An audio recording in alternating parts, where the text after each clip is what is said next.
This training video is on how to add in a new patient into the ClinicDr system.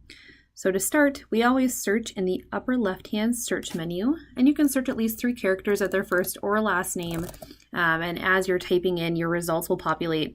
Ultimately, the bottom of any search is to add a new patient. And so we can type in the patient's name here.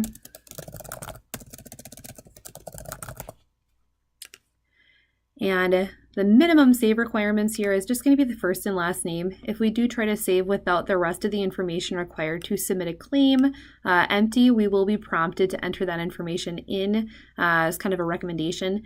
You can still save with minimal information, otherwise you can choose to fix now. If you do this early save and don't fill in all the required information, you will be prompted in the pending claims folder to fill out any of these remaining fields before you can actually submit an insurance claim. So we'll go ahead and fix now and enter in the rest of the required fields here.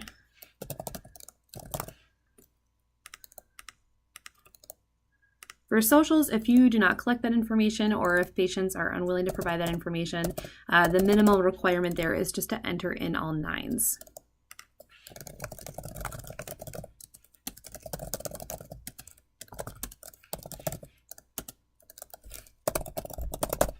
All right, and then an email here is always smart if you're planning on doing marketing with that patient down the road.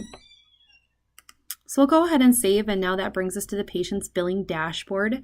Now, if this patient does not have insurance, then your process of entering in the patient file is completed. If they do have insurance that you're going to be billing to, then you can proceed down to this box to edit the patient's insurance information. Or another way to get there if you're not on the billing dashboard is to go through the patient menu to insured information. So both links will get you to the same landing page for the patient's insurance information. So we'll go ahead and add a new insurance for Olivia.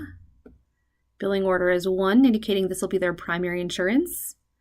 This payer name relates to your billing menu, third-party payers page. So if you get to this spot and the patient's insurance company is not listed in your payer listing, what you'll need to do is cancel out of here and then go into the billing menu and third-party payer to add in that insurance. And then you can come back to the patient's file and start your add insurance process. All right, so the relationship to insured, this field relates to how the patient is related to the primary policyholder of the plan. And so if Olivia is the patient and Olivia is also the primary policyholder, you would choose self.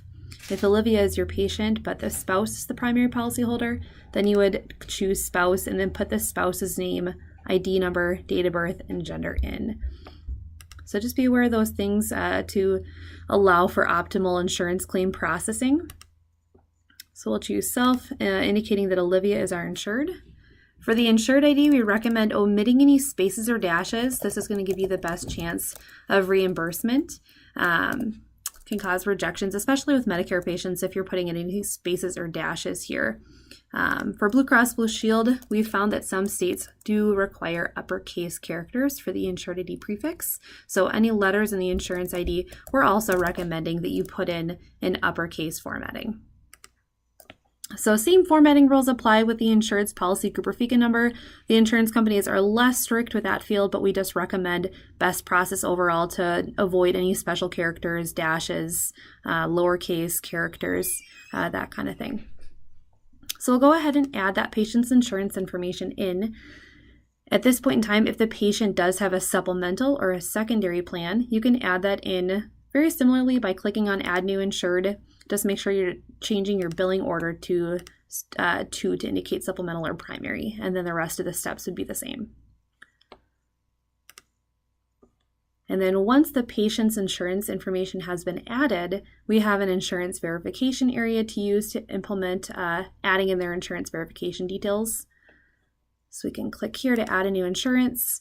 Now, this selection would depend on the type of benefits that you're verifying. So for example, if we're verifying chiropractic benefits, we would select chiropractic. And then you can add in specific codes to be verified. So if you're doing individual code verification, we can click there and then indicate the code group and the code that you'd like to have verified. And you can choose up to 5 codes to be verified. So for example, if we're doing a chiropractic and we want to make sure that the adjustments are going to be covered, we also want to make sure that the exams are going to be covered, and we'd also like to make sure that therapies are going to be covered. We can add those into our verification, and then I'll show you momentarily here what that looks like for adding in notes related to those services.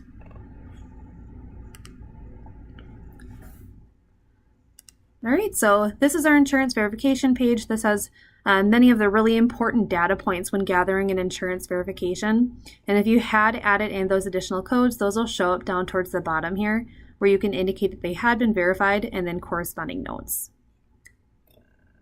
So if you're adding in multiple insurance verifications, like for example, a chiropractic and a medical, you just hit plus and then choose the medical or the pharmacy, depending on what your additional verification is. And then additional verifications would show up in the additional verifications folder looking thing. All right, so that sums up adding in a patient and their insurance information.